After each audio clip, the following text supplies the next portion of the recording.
Hi everyone, we are going to see about the components and working of wind turbine system.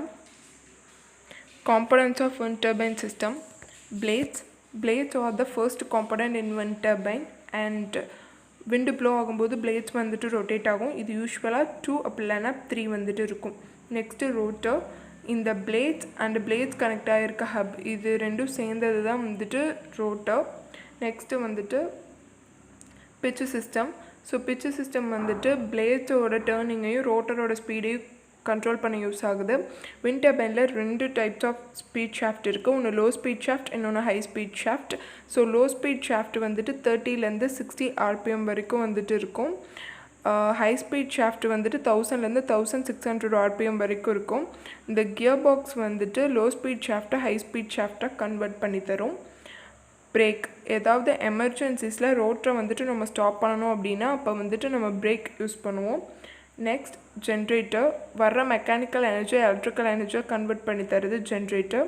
So controller high wind speed வந்துட்டு டர்பைனை damage பண்ண chance இருக்குது. So அதனால் வந்துட்டு controller வந்துட்டு மிஷினை ஒரு particular wind speed ரேஞ்சில் தான் ஒர்க் பண்ண வைக்கும். அந்த ரேஞ்ச் வந்துட்டு 8 to 55 miles per hour. Next anemometer வந்துட்டு விண்ட் டைரக்ஷனை வந்துட்டு மெஷர் பண்ணும். நெக்ஸ்ட்டு யார் மோட்டர் ஆர் யார் ட்ரைவ்.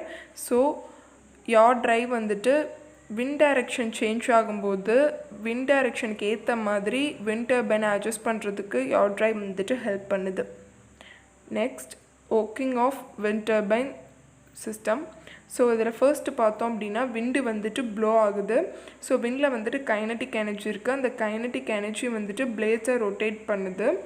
ஸோ பிளேட்ஸ் வந்துட்டு 60 மீட்டர் லென்த்தில் வந்துட்டு ஜென்ரலாக இருக்கும். ஸோ இதை எப்படி டிசைன் பண்ணியிருப்பாங்கன்னா மோர் எனர்ஜியை கேப்சர் பண்ணுற மாதிரி தான் டிசைன் பண்ணியிருப்பாங்க. ஸோ இது வந்துட்டு லைட் ரெசிஸ்டிவ் மெட்டீரியல் வச்சு தான் பண்ணியிருப்பாங்க. ஸோ அதனால தான் மூமெண்ட் பர்பஸ்க்கு வந்துட்டு ஈஸியாக இருக்கணும் அப்படின்றதுக்காக. ஸோ நெக்ஸ்ட்டு வந்துட்டு இந்த பிளேட்ஸ் வந்துட்டு ரொட்டேட் ஆகுது செகண்ட் ஸ்டெப்பில். தேர்டில் வந்துட்டு இந்த ஹப்புக்கோட லோ ஸ்பீட் ஷாஃப்ட் வந்துட்டு கனெக்ட் ஆகிருக்கும்.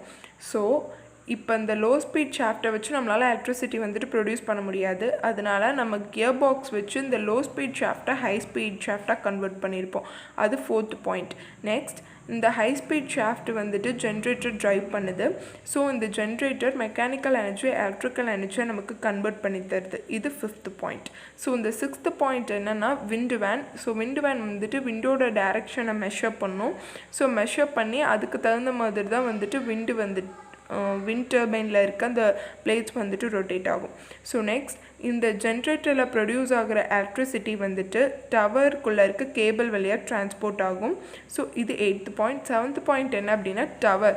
ஸோ வந்துட்டு டவர் வந்துட்டு எதுக்கு நம்ம ப்ரொவைட் பண்ணுறோன்னா விண்டு ஸ்பீடு வந்துட்டு இன்க்ரீஸ் ஆகும், ஹைட் இன்க்ரீஸ் ஆகும். அதனால் டவர் நம்ம யூஸ் பண்ணியிருக்கோம். இது ஜென்ரலாக கான்க்ரீட் அப்படி இல்லைன்னா வந்துட்டு ஸ்டீல் டியூப்ல லேட்டஸ் வச்சு பண்ணுவாங்க. ஸோ நெக்ஸ்ட் இந்த கேபிள்ஸ் வழியாக வர்ற கரண்ட்டை வந்துட்டு நம்ம ஸ்டெப் அப் டிரான்ஸ்ஃபார்மர் வச்சு 50 times வோல்டேஜை இன்க்ரீஸ் பண்ணி பவர் கிரிட்டுக்கு வந்துட்டு டிரான்ஸ்போர்ட் பண்ணுவோம். ஸோ நெக்ஸ்ட் அந்த பவர் கிரிட்லேருந்து பக்கத்தில் இருக்க கம்யூனிட்டிஸ்க்கு வந்துட்டு நம்ம டிரான்ஸ்போர்ட் பண்ணுவோம். ஸோ இந்த ஒர்க்கிங் ஆஃப் விண்ட் டர்பைன் சிஸ்டத்தோட சம்மரி பார்த்தோம்னா விண்டில் வந்துட்டு கைனட்டிக் எனர்ஜி இருக்குது. ஸோ அதனால் அந்த பிளேடு வந்துட்டு ரொட்டேட் ஆகுது. ஸோ அந்த ரொட்டேட் ஆகிற மூலயமா வர லோ ஸ்பீட் ஷாஃப்ட்டை வந்துட்டு கியர் பாக்ஸ் ஹை ஸ்பீட் ஷாஃப்டாக கன்வெர்ட் பண்ணுது. அந்த high speed shaft generator drive பண்ணி மெக்கானிக்கல் எனர்ஜியை வந்துட்டு நமக்கு எலக்ட்ரிக் எனர்ஜியாக கன்வெர்ட் பண்ணி தருது. அந்த எலக்ட்ரிக்கல் எனர்ஜி டவருக்குள்ளே இருக்க கேபிள்ஸ் மூலயமா வந்துட்டு ஸ்டெப் அப் டிரான்ஸ்ஃபார்மருக்கு போய் 50 times வோல்டேஜ் இன்க்ரீஸ் பண்ணி பவர் கிரிட்டுக்கு போகுது. ஸோ பவர் கிரிட்லேருந்து பக்கத்தில் இருக்க கம்யூனிட்டிஸ்க்கு போகுது.